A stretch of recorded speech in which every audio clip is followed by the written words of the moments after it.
Здравейте на всички! Добре дошли в експедиция Библия. Аз съм Джоел Креймър. Днес искам да разгледам много интересна тема. Библията говори за гиганти и потомци на гиганти, които са живели по библейската земя в древните времена. И така, има ли нещо, което е намерено в археологическите записи, което предоставя доказателства за тези исторически гиганти? В това видео ще разгледаме едно откритие, което е направено в Израел на купчина гигантски метални оръжия. Този огромен връх на копие, който е дълъг 66 см, беше намерен точно тук, където стоя.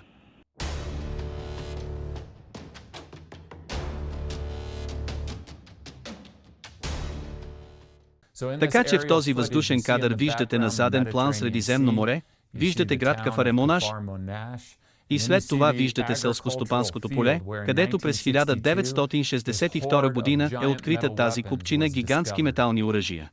Добре, аз съм в полето близо до Емоша в Кафаремонаш и точно тук е мястото, където докладът, който излезе през 1963 година, казва, че купчината метални предмети, включително инструменти и оръжия и включително тези 4 масивни върхове на копия. Според този доклад, те дават карта там и това е точното местоположение, където това съкровище е било намерено през 1962 година. Местен фермер разширявал полето си, орал нова земя и разкрил тези метални предмети.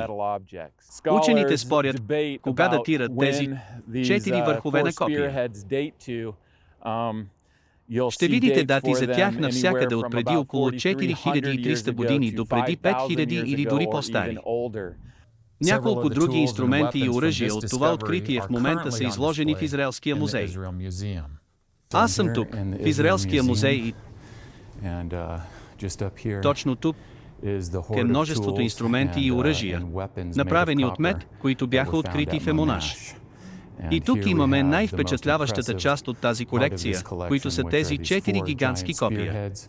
Най-голямото е обърнато с главата надолу.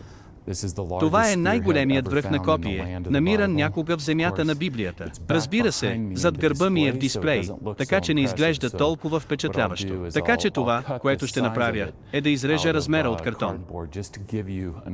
Само за да разберете колко огромно е всъщност. През 1963 година, след проучването на тази група от оръжия бяха намерени в Емонаш, излезе официалната статия в списанието, описваща това. И така, в тази статия в списанието те дават чертежи на 4 върхове на копия, които са намерени, и след това дават техните размери. Така че това, което направих, е просто да взема тези размери и част от картон и да ги изрежа. Защото, когато са отзад и зад мен, когато говоря в Израелския музей, изглеждат много малки. Така че това ще ви даде по-добра представа колко големи са всъщност. Това е най-малкият от 4 върхове на копия, открити в Емонаш. Дължината му е 33 см и затова в статията в списанието се счита за огромен връх на копие и затова обиколих Израелския музей, сравнявайки размера на най-малкия връх на копие с другите върхове на копия, които бяха показани другаде. И много от другите върхове на копия бяха приблизително толкова по-малки от този. Доста по-малки. Тук са изложени още върхове на копия от бронзовата епоха. Това са типични върхове на копия. Знаете, че изглеждат може би 15 см дълги, дължина най-много 17 до 20 см. И така, това вече се смята за огромен връх на копия. Бяха открити още 2 върхове на копия, които са на 1 см един от друг и можете да видите разликата в размера.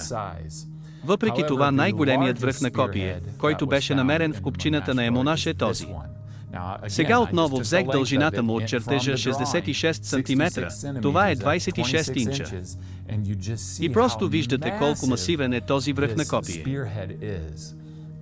Има друг връх на копие, който е само 6 см по-малък от този. Това беше намерено в Емегидо, така че това не бяха единствените гигантски върхове за копия, които са намерени. Но това е най-големият, който е открит в земята на Библията и е просто абсолютно масивен. Така че, когато гледате този куп от копия, тогава започвате да осъзнавате какво пишат в тази статия и колко е вярно. Например, авторите на статията казват, че те са най-забележителната група сред находките в Емонаш и ги описват като масивни, защото са такива. Имаме паралел на тези острията в библейския текст. Ако отидем на 2 Царе глава 21, стих 16, ще се запознаем с този войн и ще ни бъде дадено името му. Името му е Ишби-Беноб и след това той е описан по-специално като един от потомците на гигантите, чието копие тежи 3,42 кг бронз. Не е ли интересно? Не ни е даден размерът му като теглото му, но ни е дадена тежестта на копието му. Говорим за цялото му копие. Сега, ако вземем най-големият връх на копие в Емонаш, само този връх на копие, само главата е 2,2 кг, но когато се казва в Библията 3,42 кг, се говори за цялото копие, така че трябва да поставите дръжката на това. Представете си колко голяма трябва да е била тази дръжка на толкова голямо копие. Щеше да е много по-високо от човек. Щеше да тежи поне 1 кг. Вероятно щеше да има тегло много повече от това. Това вероятно е по-голямо копие, по-тежко копие от това, което е описано във 2 Царе 21:16. В тази статия авторите пишат това.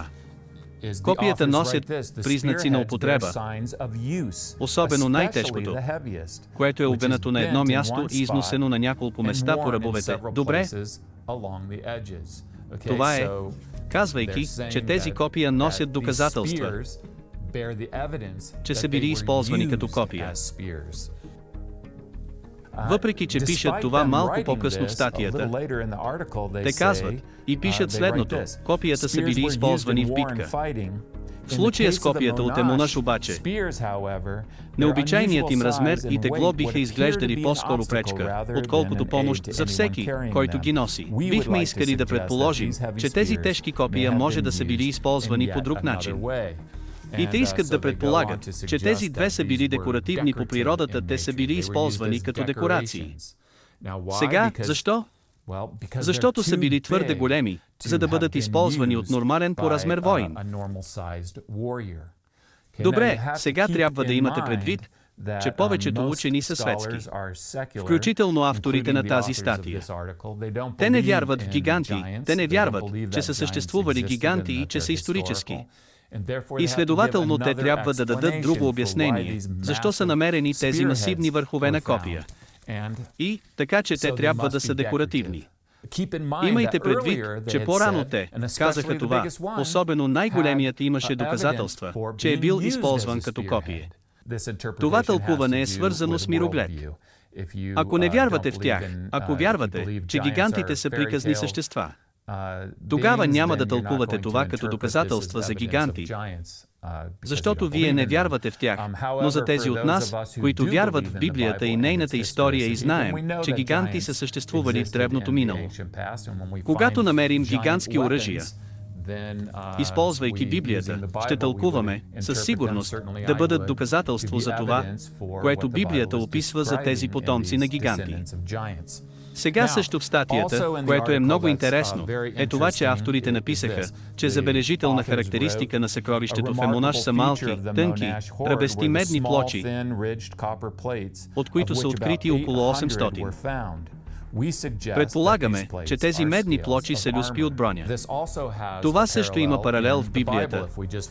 Просто превъртете назад от 2 Царе към 1 Царе 17 глава, след което имаме разказа за Голиат, най-известният от всички библейски гиганти. Стих 4 от 1 Царе 17 ни представят Голиат от Гет. В стих 5 се казва, че Голиат от Гет е бил брониран с броня и че теглото на бронята е 57 кг бронз. Това е около 125 паунда. И така, ние открихме археологически находки в Емонаш, тази купчина люспи от броня. След това имаме броня на гигант, описана в библейския текст. Сега, много интересно, че авторите продължават статията да кажат това, че единственият паралел за люспите на Емонаш е намерен в Телгет, където идентични медни люспи, също образуващи пакет, са открити в района на градската стена. Не е ли невероятно? Единственото друго място, където бронежилетките са подобни на бронежилетките, намерени в Емонаш, е намерено в Телгет, родният град на Голиат, който е великанът в Библията, чиято броня ни е описана и ни е дадена тежестта й. Тълкуването на авторите на статията е много сходно с бронята, както и с върховете на копията. Те казват това. Големият брой открити люспи биха посочили няколко слоя броня, скрити в съкровището на Емонаш. Те казват, че изглежда, че това е едно пълто броня, но също така са прекалено много за един слой броня. Следователно трябва да има няколко различни слоя броня в тази купчина от 800 люспи. Сега, това е едно тълкуване, ако не вярвате в гиганти или ако вярвате в исторически гиганти, тъй като те са описани в Библията. Тогава това може да е бронята на един индивид, който, разбира се, би бил гигант, потомък на гигантите. В заключение, ето фактите. Имаме археологическо откритие в Емонаш от тези масивни метални върхове на копия и броня. Имаме паралел на огромния връх на копие, намерен също и в Емегидо. Имаме и паралел на бронята, намерена в Емонаш, открита в Телгат. Имаме съвпадение. Ето защо намирам това като доказателство за библейски гиганти. Защото това, което е намерено в земята, е сравнимо с това, което е описано в Библията като оръжие на тези потомци на гиганти. Разбира се, светски археолог, светска интерпретация няма да вземе предвид това доказателство за гиганти и така в техния случай те го тълкуват, тъй като трябва да има няколко слоя броня сред тези 800 люспи и тези гигантски върхове на копия трябва да са декоративни. Можете да решите сами, можете сами да прецените доказателствата. Що се отнася до мен? Виждам това като съотношение между библейския текст и намереното в земята. И аз вярвам, че това е доказателство в подкрепа на съществуването на тези библейски гиганти.